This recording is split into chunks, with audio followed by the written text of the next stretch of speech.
Na iwasaringaw na ni Vakatara, baka pinapinakatay. Bola, oya wasala bilawa. Do pata kia umay na diwa kina tinikarona kaloko na singalebo ni moniti kina vakaromboka. Kako ni valatana, no musui ni sari-sari. Na kaisa marianda uloloma, leo ni vani ni nau. Om gori kede may na diwa kina tinikarona kaloko na singalebo ni moniti kina vakaromboka. Ena Bula FM, namban 2 ena sere.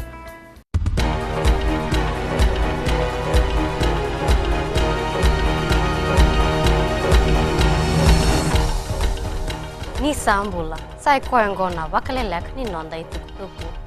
Ertou sa mararo itigo ena wonongo, may natambana ni Durbonua, e sona daungito saka may Nigeria, ena kena sentu ni matata na veika Vakalao ni nonda tongito ena nonda bonua.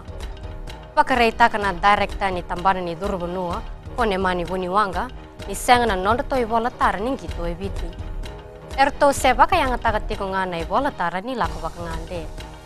E sande keba tiko na kame mbaletir to na tambani ni Durbonua, karato sa mararoi tiko vakabinaka. Sa besu ena nonda bonua en dona turanga ka sema tiko e bungasar na daka-daka ni basu lao lelevo may China.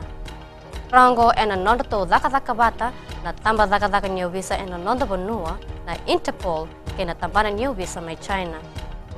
E a besu ena nonda bonua ena madao sa wo tiko Chen Guoming en dona liu-liu ni volita ki wainganga levo may China. Esa andona ngona mbalab na nona vangarai kwa voli na mate ni tuko China kasulia kina ene embaki rono doli tini kandua en dona warandi ni nona viesu ka kena dende na warandi e wasanga vul na embaki.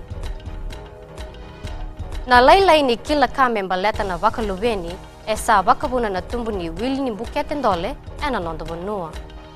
E vakareitaka en dona I songa-songa ena taundako ni mate ni tu na Medical Services Pacific ni kambimbi na nonda kila na dhani buketen dole ke na vengarabe e vakarotaki mai ena tambana ni Bula. Ena mbaki saoti e ripotitaki e walnandrau tolsa vulkaona na buketen dole ena nonda bonua.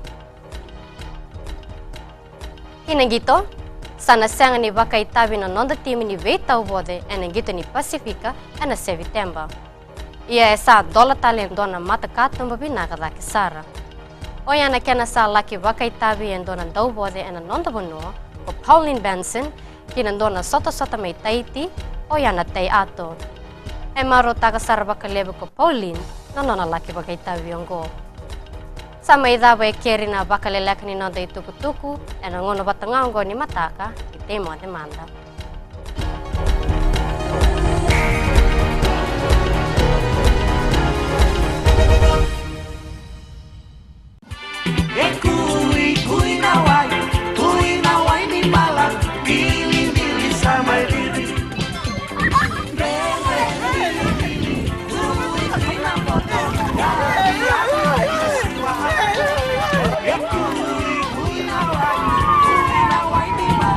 Nimbula medango nimilote na isoro tambua nama kia umena rua kina ona na vekavi moniti kina vakaromboka rongo mena biasana kina vibaga baro takini ndreko malolo ena radio Fiji wana na wongani pioniano ngai nama kia kina